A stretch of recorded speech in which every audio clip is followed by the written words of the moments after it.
Estudyante nakaranas ng anxiety at depresyon nang mawala ng trabaho ang ama. Makakapagtapos kaya siya ng pag-aaral? How will I going to survive this quarantine?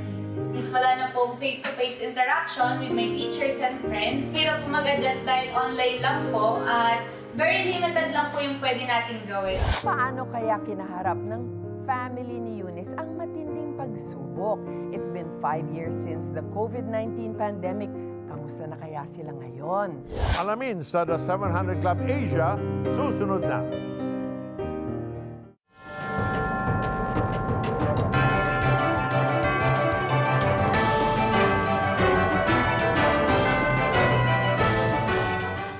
Welcome to another episode of the 700 Club Asia. I'm Peter Cairuz. May your day be blessed regardless of your current circumstances. I'm Joyce Burton Titular.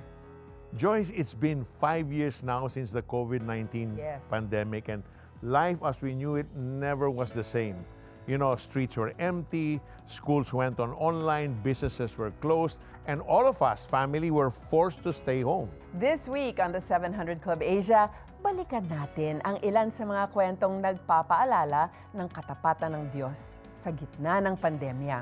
At alamin natin kung kamusta na sila ngayon 5 years after that crisis. And for tonight, we will revisit Eunice Pangalinan's experience as a student during the pandemic. Eunice's family suffered a great setback when her father lost his job. You know, they were shaken financially, emotional stability, lahat yan, ang dami-daming problema. Eunice herself battled anxiety and lost that motivation for a new normal, and talagang na-disrupt pati yung pag-aaral For niya. sure. But amidst the darkness, her faith became her light.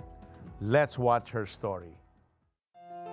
The family that prays together stays together. Iyan ang napatunayan ng pamilyang Pangilinan. Every time na narinig ko po yung Word of God from my father, marami po akong mga bagong lessons na natututunan. Nagbibigay po ito ng pag-asa sa akin. I encourage my family, lalo na yung aking mga anak, sa pag-aaral ng salita ng Diyos. Ako ay nagbibigay sa kanila ng mga simple verses from the Bible, and then we talk it over on how we can apply it. Naniniwala po ako na kapag nananalangin po tayo sa Diyos, andiyan po yung nakikinig siya sa bawat panalangin natin. Ang ama ni Eunice ay nagtatrabaho bilang isang general manager sa isang real estate company. At ang kanyang ina naman ay tutok sa pagiging real estate agent.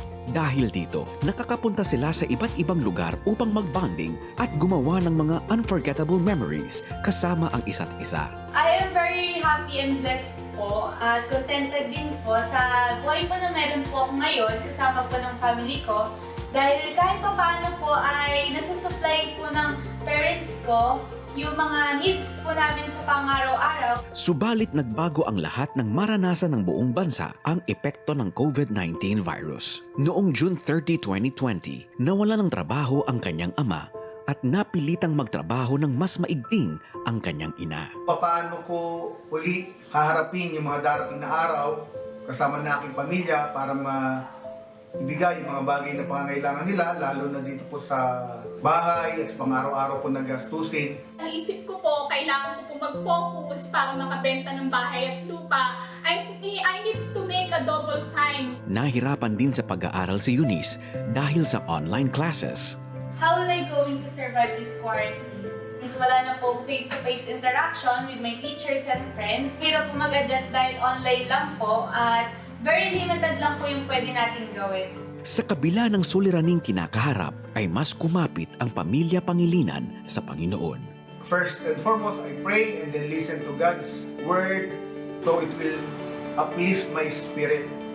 And while I am eating together with my family, the cellphone is open, nakikinig kami ng mga salita ng Diyos. Mark 11 verse 24, it says that therefore, whatever you ask in prayer, believe and you will receive.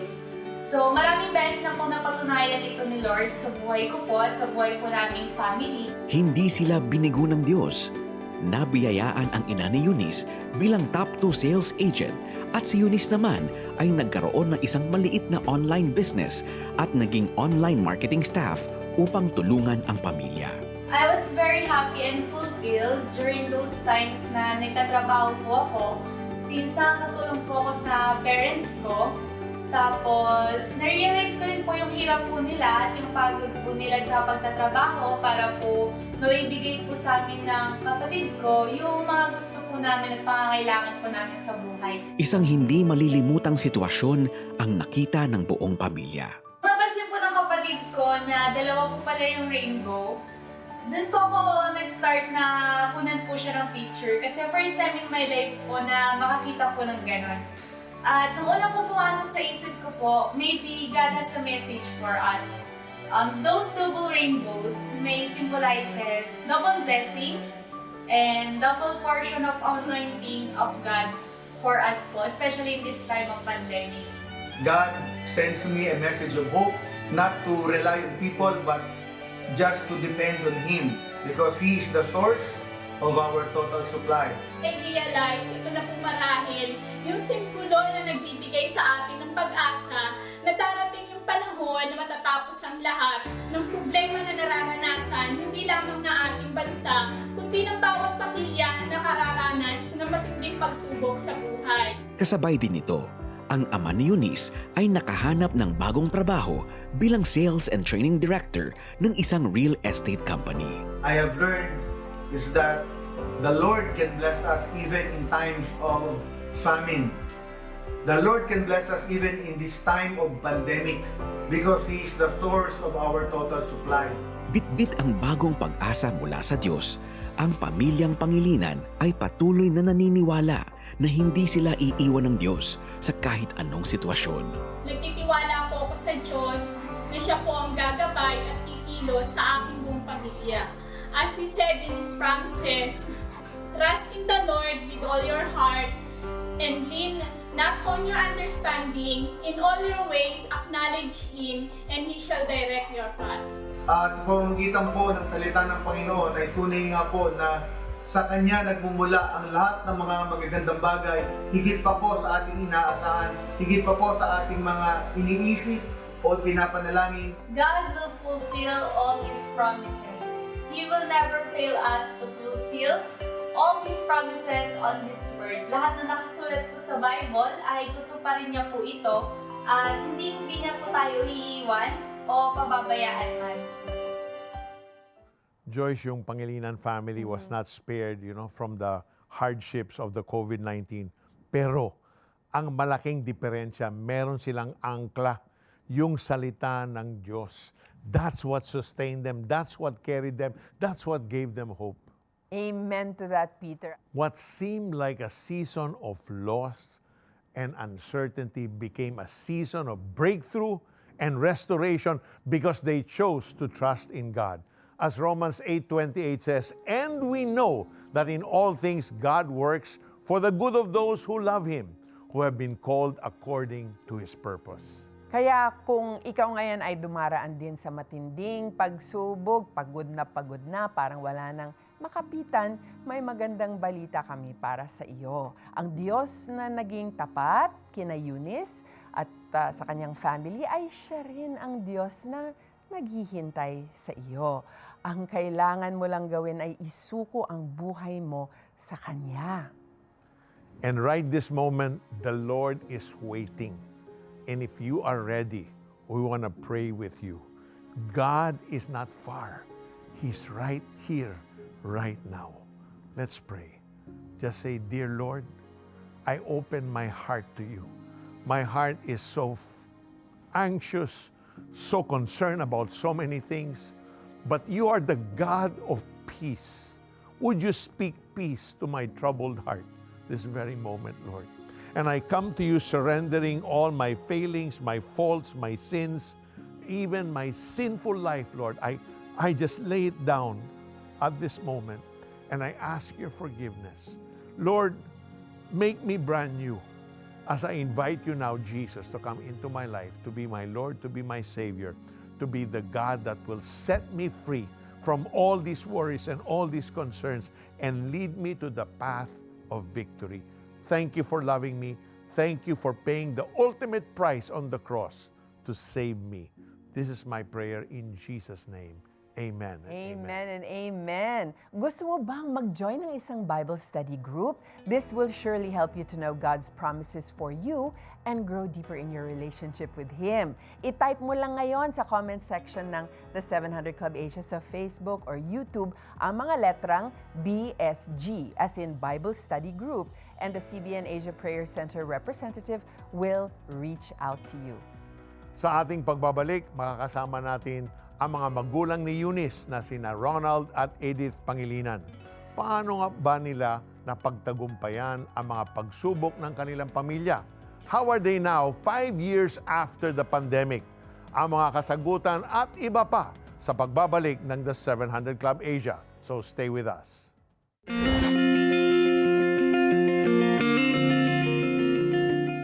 Panginoong Jesus, tinatanggap ko po kayo na aking Panginoon at tagapagligtas. Sumabay ka ba sa panalangin upang tanggapin si Jesus? Narito ang CBN Asia Prayer Center para sa iyo 24/7 upang tulungan kang magsimula ng panibagong buhay na punong-puno ng pag-asa, kapayapaan at tagumpay. Just text YES, your name and location o mag-chat sa The 700 Club Asia Facebook Messenger.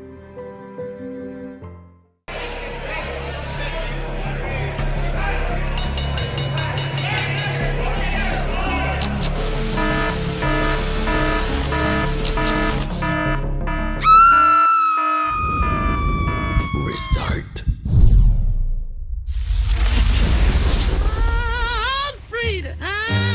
Restart para sa bagong simula. August 11 to 22, 12 midnight sa GMA.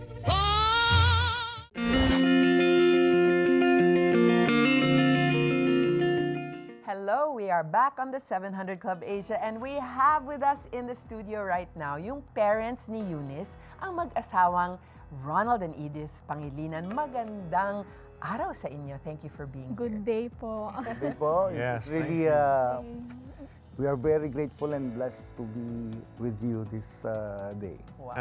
And so are we. So, Ronald and Edith, as parents and primary providers, no, you need to face the pressure of supporting the family. Paano nyo ginampanan ang iyong role as husband and wife during that time, in the height of the pandemic? Opo, no, nung pong talagang nangyari po yung pandemic, talaga pong unexpected ito no? Unexpected and nagkaroon po ng iba't ibang impact sa buhay ng bawat pamilyang Pilipino. And for us, personally, especially sa akin po bilang isang tatay na nawalan ng trabaho, parang kasabay nito yung loss of identity and my role as a Mahirap father. And then, sense din po nung parang nawala yung direction and purpose in life. So, na-discourage ka? Nagkaroon po ng discouragement and of course, parang if without these words of God in our hearts, parang it can lead to depression.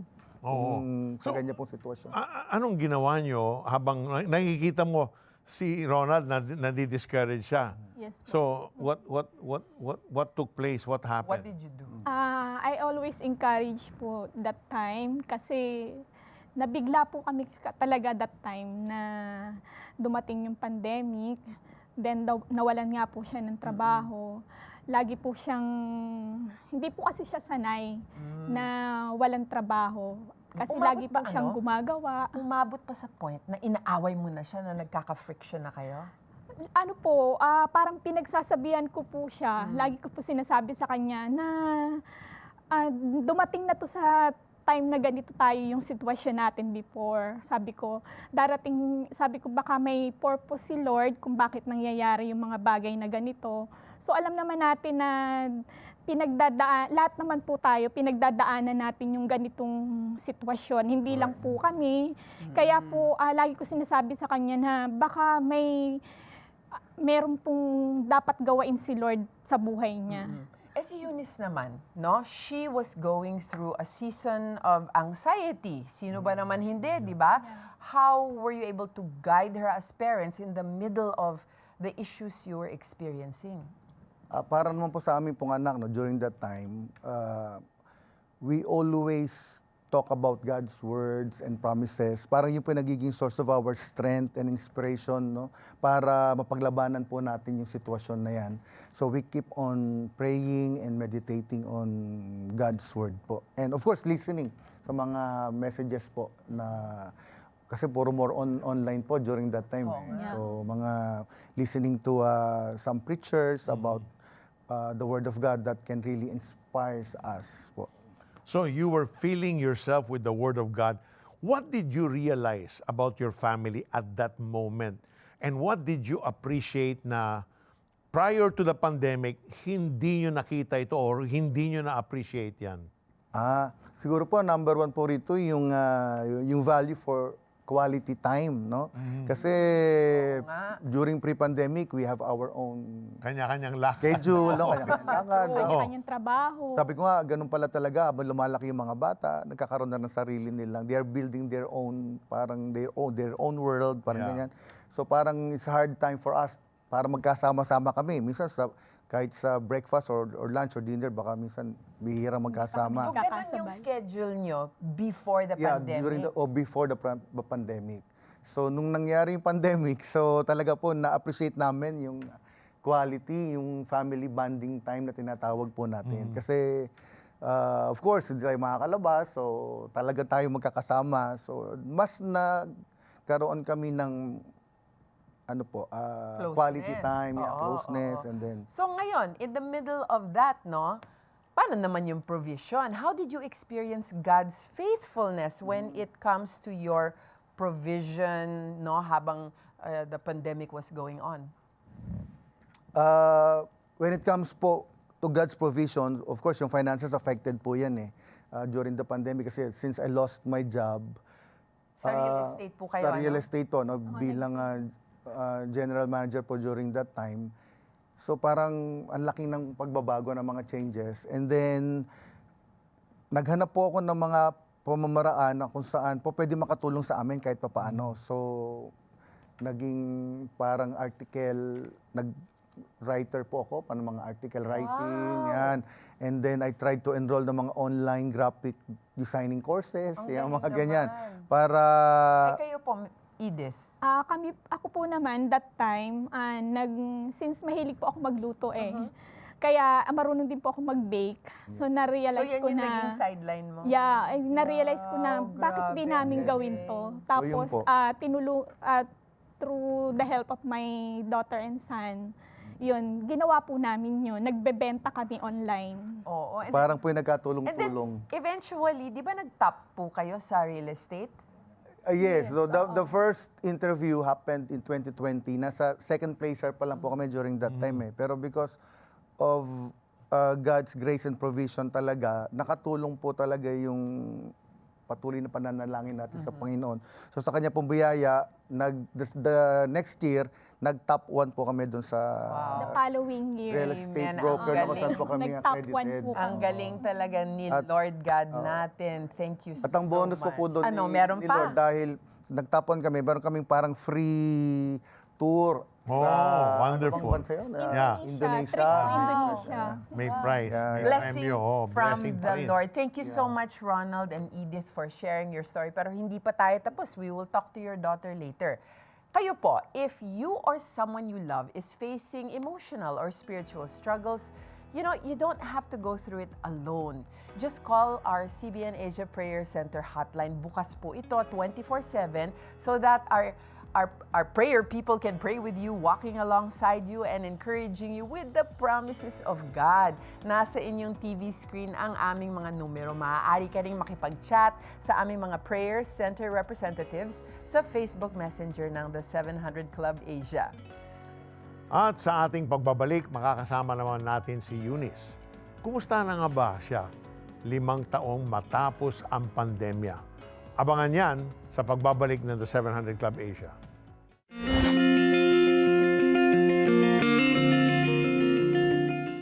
Sa panahon ng kalituhan at kawalang katiyakan, ang Holy Spirit ang magdadala ng kapayapaan, gabay at kapangyarihan sa atin. Sa bagong video na Walking in the Spirit, matutulungan ka ni na Gordon, Charlene at Terry na lumago sa pangunawa kung paano kumikilos ang Holy Spirit araw-araw. Get video streaming access to Walking in the Spirit when you donate 1,000 pesos to CBN Asia. Plus, get the 40-day devotional ebook for free. Become a CBN Asia partner today.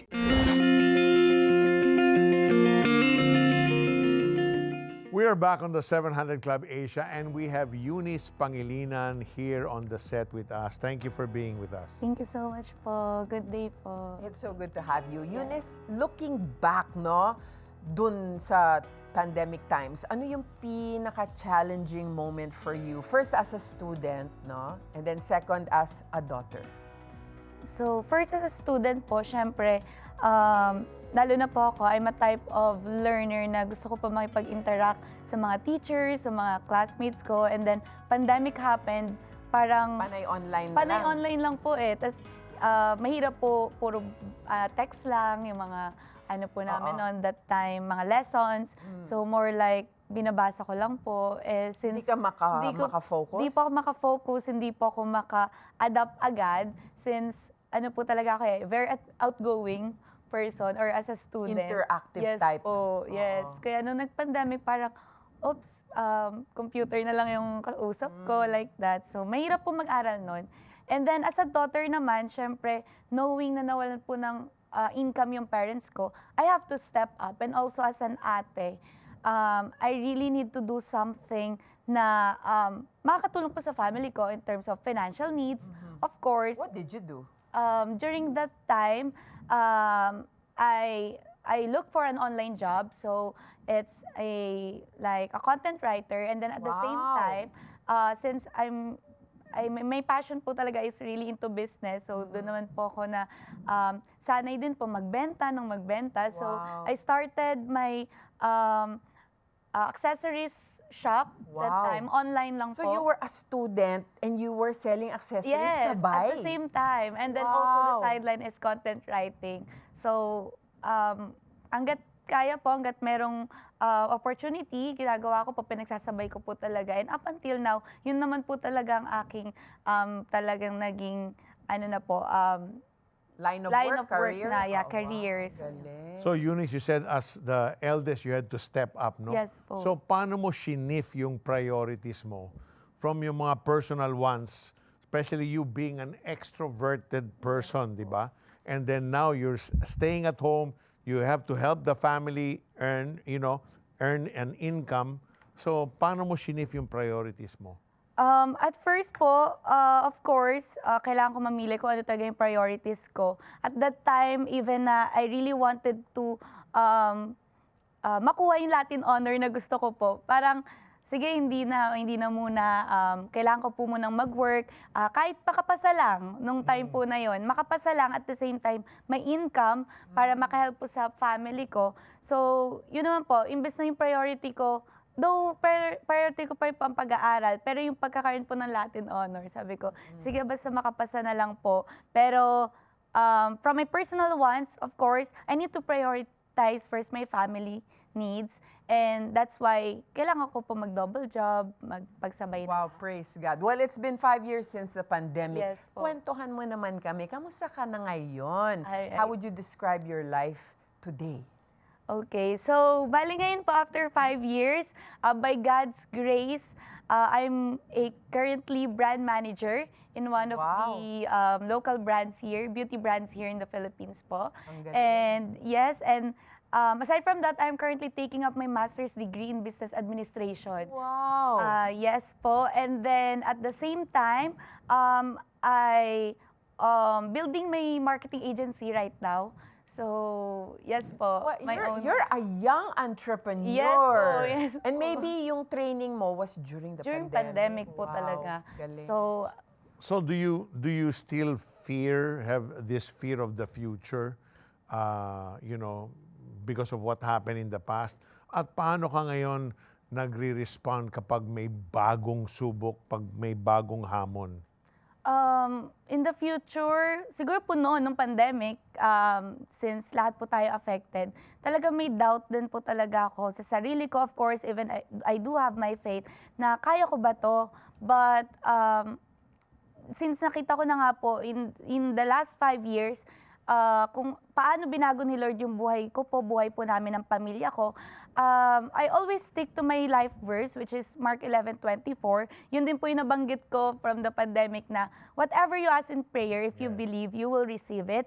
And sabi rin po sa Matthew 17:20 na even if you have faith as little as a mustard seed, nothing is impossible. You can move mountains from here to there. So, Yes. I don't have any fear na po from those pagsubok na naranasan ko last time.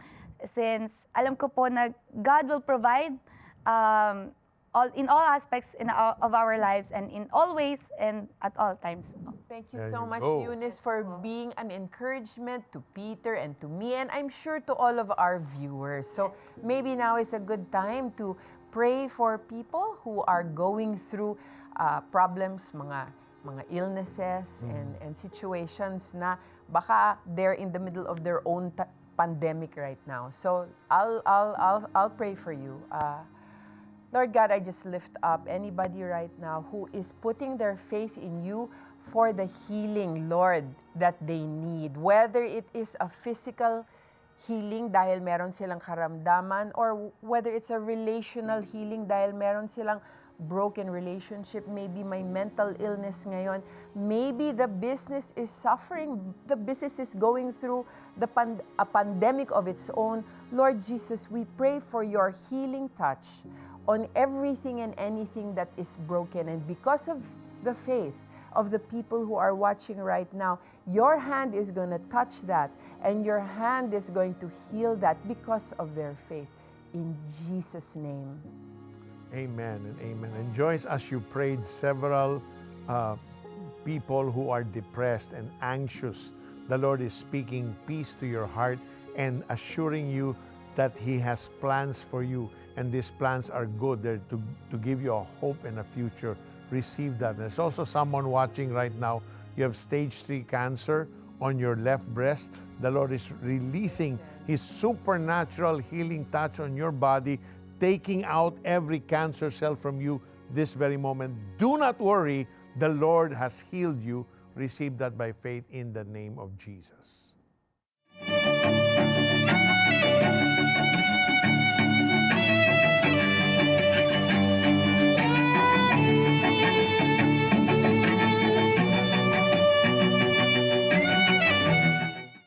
Sa dami ng nangyari sa mga nakaraang taon, minsan we think, Lord, bakit mo hinayaan ang lahat ng ito?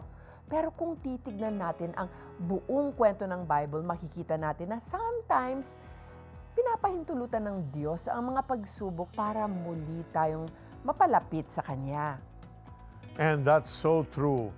God sent a flood during Noah's time, a famine during Joseph's time, plagues in Egypt, even an earthquake and darkness occurred when Jesus was being crucified.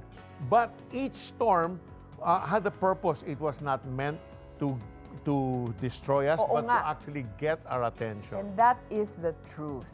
Tulad ng sinabi ni Joseph sa kanyang mga brothers in Genesis 50:20, masama nga ang inyong ginawa sa akin, subalit ipinahintulot iyon ng Diyos para sa kabutihan at dahil dooy naligtas ang marami ngayon.